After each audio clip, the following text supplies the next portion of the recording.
Hello friends, मैं आपको इस क्वेश्चन ऑफ द वीक में pyramid clinic by doctor Giridhar Shetty की ओर से वेलकम करती हूँ। और आज ये वीक में हम एक नया क्वेश्चन लेंगे। हमारे व्यूअर्स हमको हर रोज़ मतलब हर वीक में नए नए क्वेश्चन पूछते हैं और ये अपॉर्चुनिटी देते कि हम उनके क्वेश्चन का उनको आंसर दें और उनको हेल्प कर पाए। तो आज यहाँ पे और एक जन है हमारे साथ, वो क्वेश्चन पूछेंगे और फिर मैं आपको उनके क्वेश्चन से रिलेटेड उसका आंसर बताऊंगी। तो पूछिए मैडम। मेरा एक क्वेश्चन है कि मेरे घर में वास्तु में जो किचन रहता है वो कौन से डायरेक्शन में रहना चाहिए। ओके, तो अभी देखो, ये मैडम ने क्वेश्चन पूछा है कि उनको घर वो बना रही है और उनको वहाँ पे किचन कहाँ होना चाहिए वास्तु के हिसाब से बनाना है। तो इसके लिए एक बहुत सी सिंपल सी बात है कि वास्तु में जो 5 एलिमेंट्स के बारे में सबको मालूम ही है। तो जो साउथ ईस्ट कॉर्नर होता है आपके वास्तु का घर का, वो अग्नि कोण होता है और किचन जो है वो अग्नि का काम करता है। यानी आप खाना बनाओगे, किचन में गैस रहेगा, तो ये चीज मतलब लॉजिकली आप समझिए, कॉमन सेंस के हिसाब से तो अग्नेय या कोण में ही किचन होना चाहिए। बहुत सारे लोग ये बोलते हैं कि नॉर्थ वेस्ट में भी किचन चलेगा, लेकिन वो एयर का एलिमेंट है, वहां पे किचन नहीं चलेगा। तो मैडम, आपका ये जो क्वेश्चन है कि आप कहाँ पे किचन बनाओगे आपके घर में, तो आपको south east corner of your house मतलब आपके पूरे घर के साउथ ईस्ट कॉर्नर में आपको किचन बनाना है। और किचन जब आप बनाओगे तो आजकल मॉडर्न कंस्ट्रक्शन के हिसाब से लोग ओपन किचन बनाते हैं, यानी किचन को दरवाजा ही नहीं रहता है। तो ये सबसे बड़ा प्रॉब्लम का बात है, जिसके वजह से क्या है, कंटिन्यूसली किचन की जो एनर्जी है वो लीक होते रहती है। तो सबसे पहले आपको साउथ ईस्ट में किचन बनाना है। किचन को दरवाजा होना चाहिए, ये ध्यान में रखना है। और जो कुकिंग प्लेटफॉर्म आप बनाओगे जहाँ पे आपका गैस या चूल्हा आएगा, तो वो ईस्ट फेसिंग होना चाहिए। हम जब भी खाना बनाते हैं तो खाना क्या करता है, आपके घर के फैमिली मेंबर्स को न्यूट्रिशन देता है, गुड हेल्थ देता है। तो हेल्थ का डायरेक्शन जो है वो ईस्ट है। तो कुकिंग प्लेटफॉर्म जब भी आप खाना बनाओगे तो आपको ईस्ट में देखना है।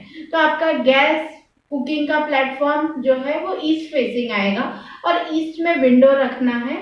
प्लस उस किचन रूम के नॉर्थ ईस्ट कॉर्नर में ईशान कोण जो हम लोग बोलते हैं, वहां पे आपका सिंक आना चाहिए। और सिंक और गैस के बीच में बहुत डिस्टेंस होना चाहिए, वो बाजू बाजू में नहीं होना चाहिए, नहीं तो उससे कॉन्फ्लिक्ट होते हैं, क्योंकि अग्नि और पानी ये दोनों ही आपस में इनका मेल नहीं होता है।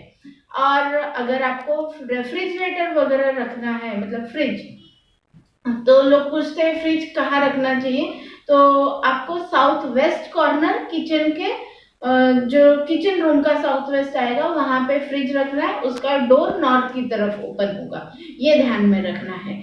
और आपको जो स्टोरेज करना है, यानी हैवी स्टोरेज अगर आप किचन में बना रहे हो उसके लिए कुछ व्यवस्था, तो आपको ये देखना है कि वो वेस्ट के डायरेक्शन में आई लाइक ग्रेन्स वगैरह आप रखोगे किचन में स्टोरेज करोगे तो वो वेस्ट डायरेक्शन में होना चाहिए, टुवर्ड्स नॉर्थ वेस्ट। तो आपके यहाँ पे समय समय पे वो फ्रेश मटेरियल घर में आएगा और फ्रेश खत्म होगा, यानी कुछ भी बचेगा नहीं, वेस्ट नहीं होगा। और आपको कुछ भी हैवी यानी बर्तन वगैरह जो स्टोरेज करना है वो आप साउथ डायरेक्शन में कर सकते हो।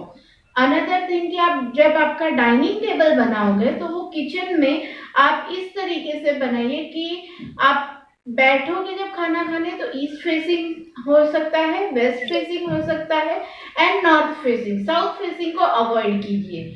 और जहाँ तक कि आजकल क्या है कि बहुत सारे लोग वर्किंग होते हैं तो टाइम नहीं मिलता है, तो हम लोग क्या करते हैं, बर्तन रात को ऐसे ही रख देते हैं।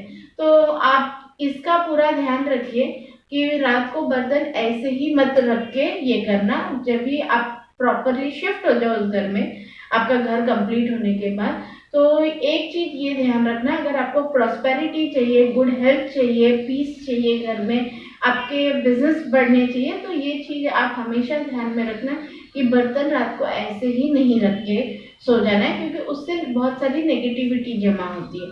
और जब भी आप आपका दिन शुरू करते हो तो साउथ ईस्ट में एक छोटा सा घी का दिया आप जलाइए और आपका दिन का शुरुआत कीजिए। तो आई होप मैंने आपको किचन कैसे होना चाहिए, कहाँ होना चाहिए और किचन के अंदर क्या चीज़ें कहाँ आएंगी, इसका आंसर आपको दे दिया है। और अगर आपको डिटेल इसके बारे में और भी कुछ जानना है, समझना है, तो आप मुझे मैप ईमेल कीजिए या हार्ड कॉपी मेरे ऑफिस पे भेज दीजिए, तो मैं देख के आपको और भी डिटेल में बता सकती हूँ। ठीक है, थैंक यू एवरीवन।